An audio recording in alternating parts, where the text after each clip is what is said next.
Tantor Audio, a division of Recorded Books, presents Promises Part 3 by A.E. Villa, narrated by Aiden Snow.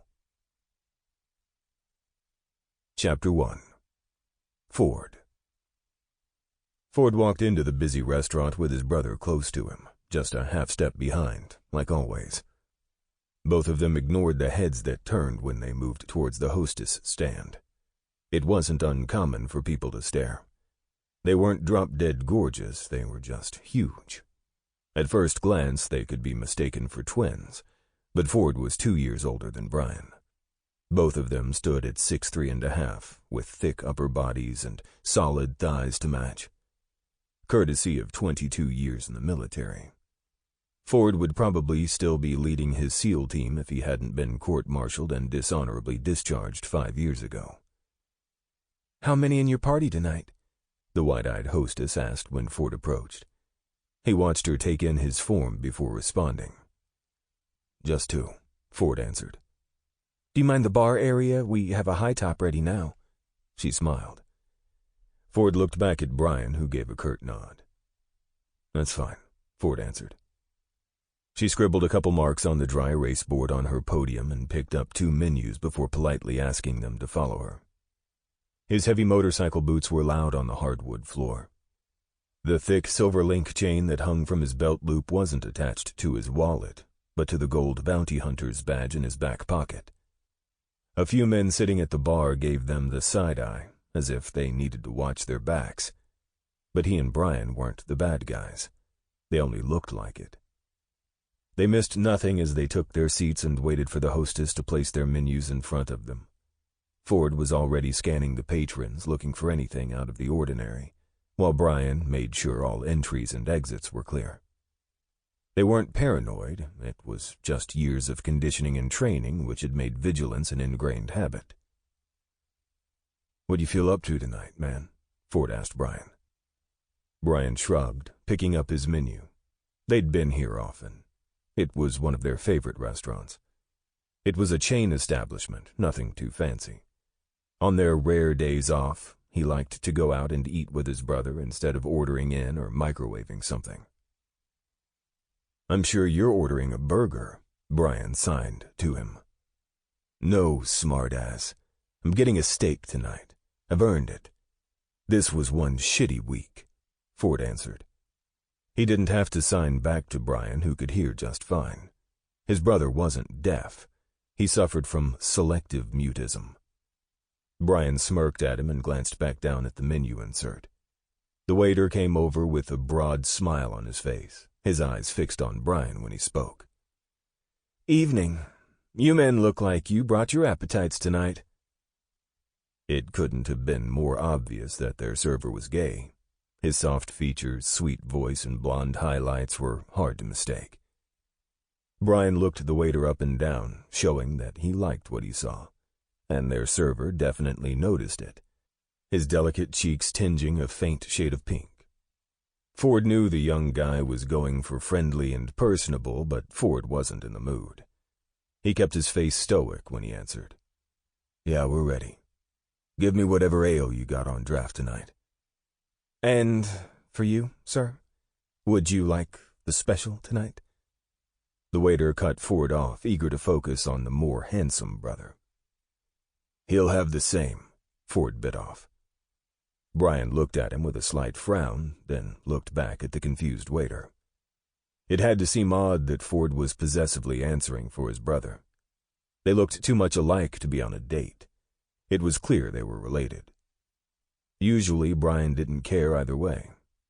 He didn't speak, and it was rare he wanted to use his text-to-speech device when they were out together. Ford noticed that lately his brother had been putting a little distance between them, and he couldn't figure out why. He wasn't Brian's keeper, but it had been his job to look out for him since they were knuckleheads back on the farm in West Virginia. "Sure. I'll be right back with those," the waiter murmured and walked off. Brian was glaring at him. Ford barked a hushed, "What?" He could see a slight tick in Brian's jaw. "What, Brian?" "Nothing, damn it." Brian signed with a couple of jerks of his right hand. The waiter returned with their brews just when Brian put his hand down. The glint of arousal that had been present in the petite waiter's hazel eyes was now replaced with sorrow. This was what Ford hated, what he wished he could protect his brother from. When people looked at Brian like a man to be pitied. His brother was fierce and brave, not to mention one of the smartest men he knew. But all people thought of him when they saw him signing was, "Aw, poor thing can't talk." "Have you decided what you'd like? A selection of our popular appetizers are half price tonight." The waiter wasn't making eye contact with either of them, and he definitely wasn't looking at Brian like he wanted to be chosen as his dessert anymore. "Bri, the burger, right?" Ford asked.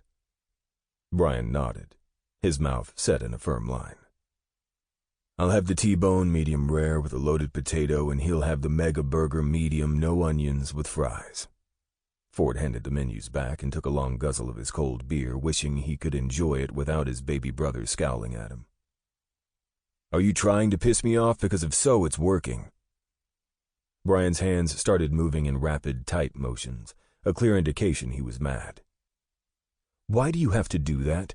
Clearly he was flirting with me and you had to jump in and piss on my fucking leg again, which looks creepy as fuck, by the way." Brian gulped down half his beer and slammed it back down on the table. "He was too young," Ford murmured. "He was just being a tease, or looking for a quick fuck." "You don't know that. And what is wrong with a quick fuck? Do I look like a goddamn monk to you, Ford?" Brian shook his head tiredly. "Or you think I can't get laid without using an app and a warning disclaimer?" Ford turned up his mug to drain the rest of his beer. He knew Brian used hookup apps. Most of the guys that responded were aware he didn't speak before they met up with him. Ford was the one that recommended he use an app after his brother had found it difficult getting a date. Most men didn't mind a roll in the hay with him, but that's where it would usually end. Brian was deeper than that. The last piece of shit he was in a relationship with ended up walking out on Brian in the middle of the night, claiming he couldn't do it anymore. Couldn't handle a man that couldn't communicate without an electronic device. Ford grimaced when he set his glass down. The look on his brother's face ate away at him. He was a good man and he deserved the best. He'd suffered in the worst way for his country. "Stop being dramatic. I always order the food. What's going on? You've been in a shit mood for weeks. You need some ass that bad, then do something about it and stop bitching." Brian's lip twitched before he flicked his brother off and signed for him to order them 2 more beers. That was their relationship. Ford would be annoyingly overprotective and Brian would bite his head off, then they'd have a drink and it was over. A brotherly relationship didn't get any closer than theirs. Ford had sacrificed his reputation, his career, and his team's lives to save his brother, and there hadn't been a single day he'd regretted it. When their food arrived, Ford asked, "How's your therapy been going? You haven't mentioned it in a couple weeks."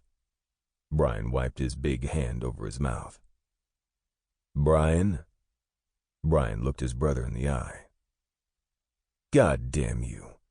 That was one of the most sought-out speech therapists in the state, Brian. Maybe he can help," Ford argued. "Why'd you quit going to him?" "I didn't quit. I just need a little time, okay? Lighten up." "Time for what? You want to speak again, don't you? You said you did, so what's—" Ford stopped in the middle of his thought when his eyes traveled to the front door and caught on the man staring at him.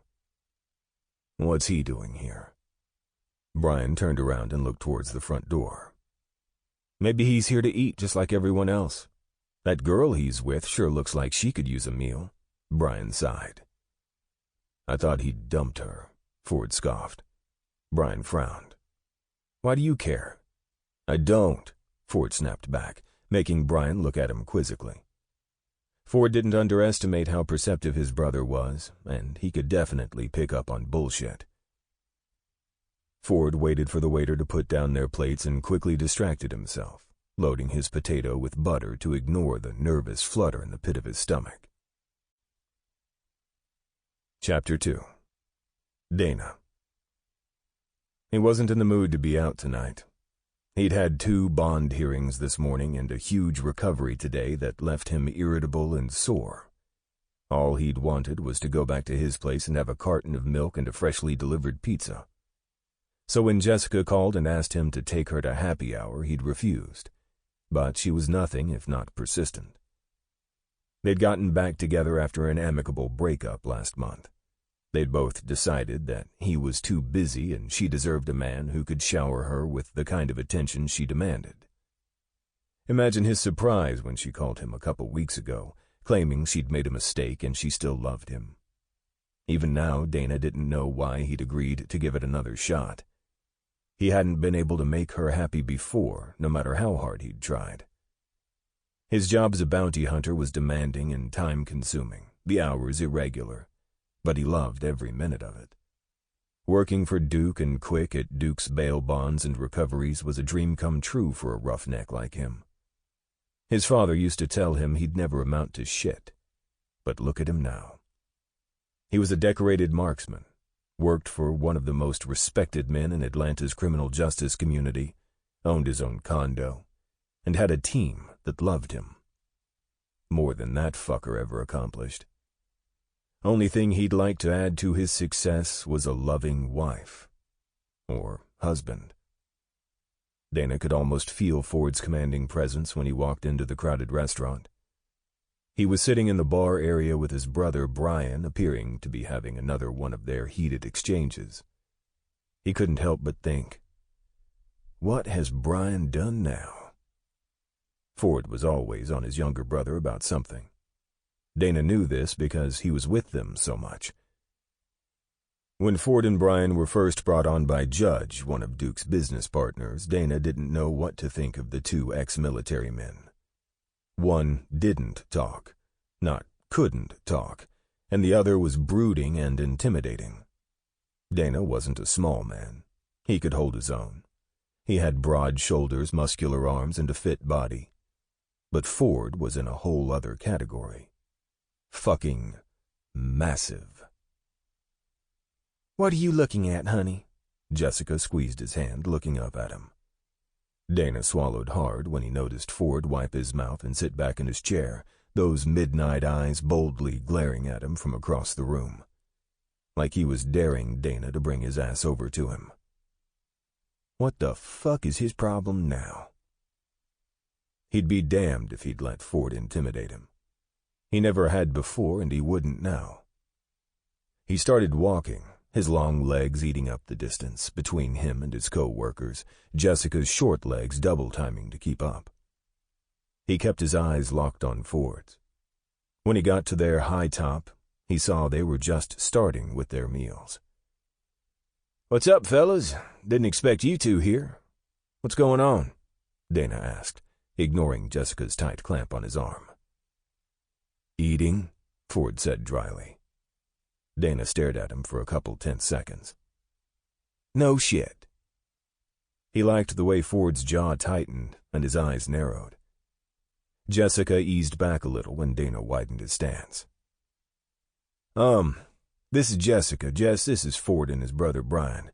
You may not remember me mentioning them." "Oh, yes, I do," she said, a little too cheerfully. She could sometimes overdo it and come off as fake and insincere. "It's nice to meet you both. Sorry for the intrusion." Ford didn't say anything, so Dana turned his attention away from him and spoke to Brian. "I'll let y'all go ahead and finish up. I'm trying to get back home soon." "What happened to the game?" Brian signed. Ford jumped in to translate his brother's words. "He said, what?" "I know what he said." Dana cut Ford off and turned back to Brian and signed in not-so-perfect ASL. "She got mad." Dana shrugged. Brian had been teaching him a little sign language during their long days on surveillance duty or waiting at the courthouse for a bond. From the stunned look on Ford's face, it was obvious he didn't know, or maybe he wondered why Dana bothered to learn to communicate with Brian in the first place. Dana wished he knew more ASL, but he couldn't say what he wanted to out loud, and he didn't know how to sign.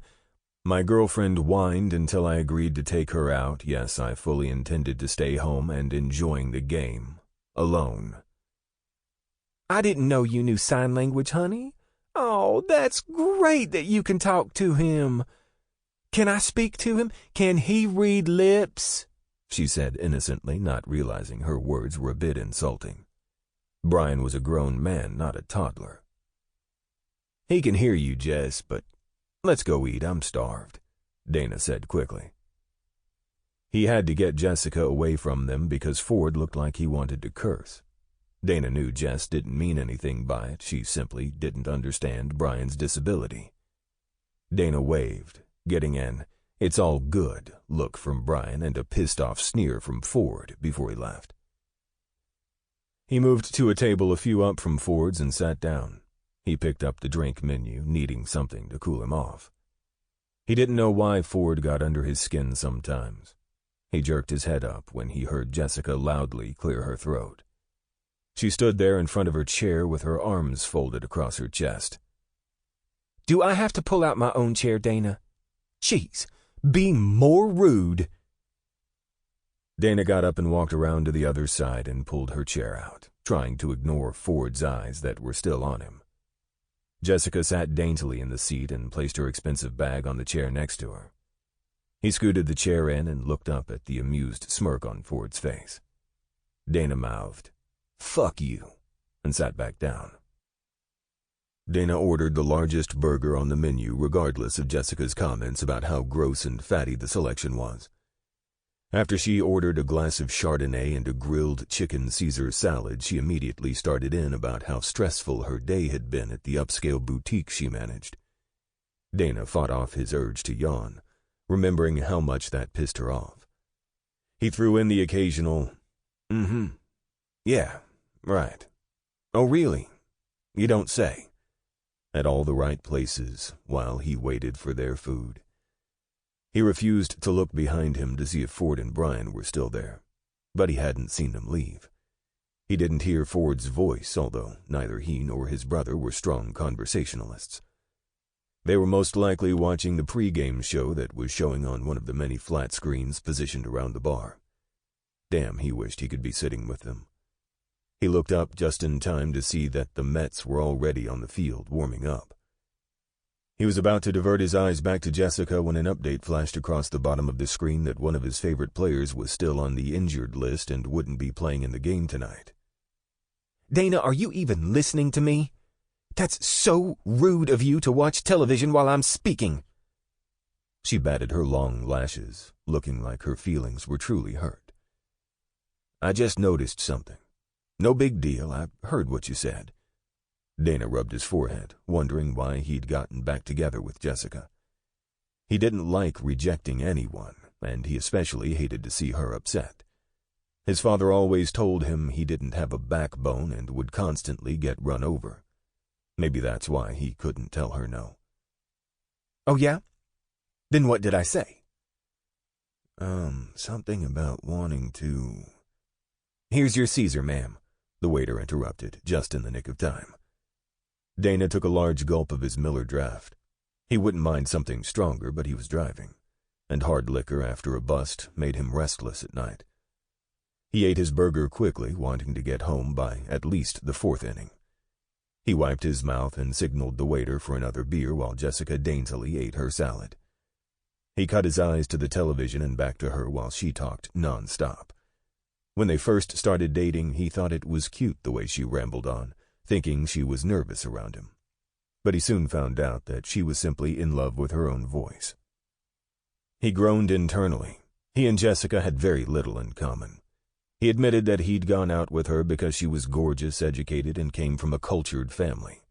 He never thought a woman like her would be interested in a simple man like him.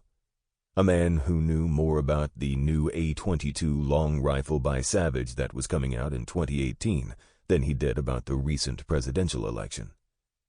He could talk all day about rimfire cartridges and the shoe-ins for the American marksman competition next month, but he was clueless about pop culture, which happened to be Jessica's current topic of conversation.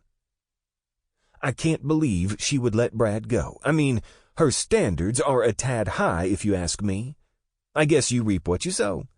She did steal him from Jennifer." She elegantly wiped the invisible dressing from the corners of her mouth and sipped her wine. "You're sexier than Brad, honey. I love it when you wear that leather coat and those boots. Makes me feel like I'm dating a bad boy." "I'm not wearing it as a fashion statement, Jess." "Obviously, otherwise it'd be name brand." She pushed her half-eaten salad away and quickly pulled out a compact mirror from her purse. Dana ran his fingers through the long hair on top of his head and looked down at his worn jacket. It had seen better days, especially after this afternoon's recovery. She spoke to him between applying a fresh coat of lip gloss. "We have some new Varvatos leather jackets coming in next week. They're only $6.50. I could put one to the side for you. You could even use my 20% discount." "You're shitting me, right?" Dana said, feeling even more exasperated and tired. $650 for a coat? That's on sale. It's a great price. No need to thank me on the discount." She smiled like she'd really done him a favor. "I appreciate it, but no thank you, Jess." Dana tossed his napkin into his empty plate. He waved to the server for the check since Jessica appeared to be finished with her food. "Oh, wait, I wanted another glass of wine. It's been a day, sweetie." "I'm ready to go, Jess. It's been a fucked up day for me too, you know. Not that you asked. I wrestled with a 300-pound man today. I'm really tired." Dana turned his mug up to down his last gulp when he was hit hard in the center of his back by a hand heavy enough to leave a bruise. Most of his beer flew out of his mouth from the surprise impact, jerking him forward so hard the table rattled. Jessica gasped, her eyes lurching upwards at the hulking figure behind him. Dana knew who the fuck it was. "My fault. Just wanted to say bye," Ford grumbled. He clamped his thick hand down on Dana's shoulder and squeezed, but Dana didn't give him the satisfaction of the pained grunt that threatened to escape his clenched mouth. "You two have a good night." Ford walked away, Brian right behind him. Brian gave Dana a quick nod and kept moving. The few people gathered near the door hurried out of their path. One guy even stopped to hold open the door for them. "Well, that was just childish and uncalled for," Jessica said, looking repulsed and offended. "Are you okay, sweetie?" "Of course. I'm fine."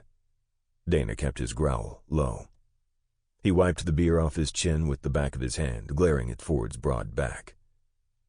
Motherfucker. Chapter 3. Ford. "Brian," Ford called out before his brother could get out of his truck. He saw the look of exasperation cross his face, but Ford didn't care. "I want you to go back to the therapist. I'm calling tomorrow to schedule you another appointment. Don't." "I can make it myself," Brian signed angrily. "Fine," Ford snapped. "I'll be here at 7. I'll drive myself or ride with Dana." Brian got out of the truck and jogged up to his small duplex. He watched his brother wave to his nosy neighbor before unlocking his door and going inside.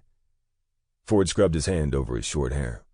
He knew he was being rough on Brian, but he also knew his brother had the mental strength to beat this disability. It was going on 5 years since he'd spoken.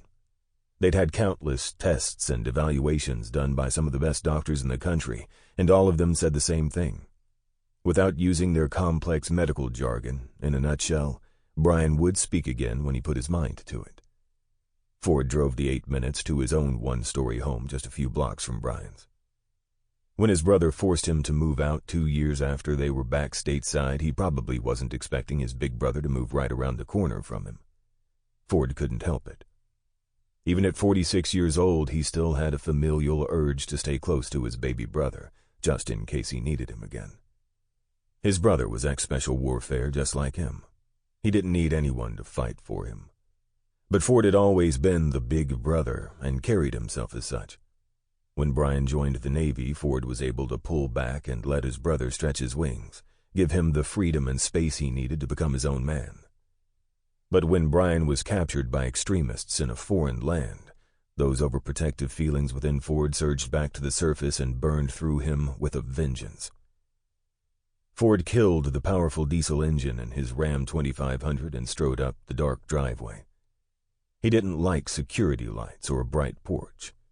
His senses were finely tuned enough to sense anyone's presence. He could move easily in the dark, and he knew his property. When he went inside, he didn't bother turning on the living room light. He went straight to his bedroom and began removing his clothes. He tossed his black jeans into the pile with the rest of his laundry. Most of his wardrobe consisted of black shirts, dark jeans, or fatigues. He'd been on surveillance for the past couple weeks, and Duke typically preferred that they be ready at all times to blend into the shadows. The steaming shower was exactly what he needed, and he let the hot steam massage the knots in the back of his neck. Lately, his brother hadn't been the only one short on patience. Ford didn't know why seeing Dana at the restaurant irked his nerves. Damn, couldn't he get away from him? He was always there. Yes, he worked with him, but for some reason Duke thought they complemented each other. Dana was a marksman. Ford was a scout and specialist in close-quarter combat. That wasn't a compliment. In the Navy, scouts and snipers worked hand in hand, but that kind of discipline wasn't ingrained in Dana. Ford was about his business and his brother. Dana was about chasing the next skirt first, then work. Seeing him with that silly woman again really got under his skin. Ford had heard Dana talking with Duke's partner, Vaughn, about the way she'd treated him before their last breakup. What kind of man would tolerate that? Ford didn't consider Dana weak. He'd proven himself many times over the years he'd been employed by Duke, but he had a hard time understanding why men put up with some of the antics their rude girlfriends dished out, just for some ass at night. Ford stepped out of the shower, drying off with a scratchy towel that was too small to fit around his waist. He looked around at the untouched space on his way to his one dresser. His home was bare and desolate. He didn't have a partner to make his room nice for, and he was fine with that. He had plenty to deal with without that kind of distraction. His brother barking at him every 5 minutes was enough. Relationships required a type of work and dedication that Ford couldn't fulfill at this stage in his life. He'd had some damn good times, tapping asses with his team back in his enlisted days, but those years were gone. Ford dropped down on the edge of his full-sized bed and reclined back on the firm mattress. He didn't think about his days as a special warfare scout anymore. Couldn't reflect long on the experiences and battles if he wanted to protect his sanity. He still missed it. Bounty hunting was as close as he'd get to quenching the thirst of his need to hunt. It was too quiet. He turned on the television to stop the random thoughts playing out in his head. The station already tuned into the game he'd been watching at Bennigan's. He smirked when he remembered how Dana tried to steal glances at the ball game while eating with his girl. Ford watched her bite his head off the moment she caught him. Idiot. He was probably back at his place right now receiving his compensation for playing the ever-attentive boyfriend. Ford abandoned the thought of Dana fucking his woman. He didn't need the visual. He pulled on a pair of boxers and got in bed, tucking his .45 caliber under the extra pillow beside him. Looking at his high-tech watch, which was synced and exactly like those worn by his entire team, on the side of the bed, he noticed it was almost 11. Early for most people, but Ford figured he might as well go ahead and try to get some sleep. They had training early tomorrow. Duke and Quick made sure they stayed conditioned for suspect takedowns and didn't allow their submission techniques to get rusty. Ford liked Quick as an instructor, and the martial arts expert he hired was knowledgeable in his field. Ford knew plenty about subduing suspects, but he was never cocky in thinking he knew it all. He prided himself on always being prepared, and that required regular training. He hoped he was partnered with Duke tomorrow, because after slapping Dana on his back when he walked by him in the restaurant, the man was undoubtedly eager to get a retaliatory cheap hit in on him when they sparred. Sure, the slap was probably uncalled for, but Dana needed some sense knocked into him. Ford felt the need to be the one to do it. Dana. I really don't like the guys you work with, Dana. I mean, what was that? He assaulted you right there in front of everyone. Jessica complained from inside the bathroom. Sample complete. Ready to continue?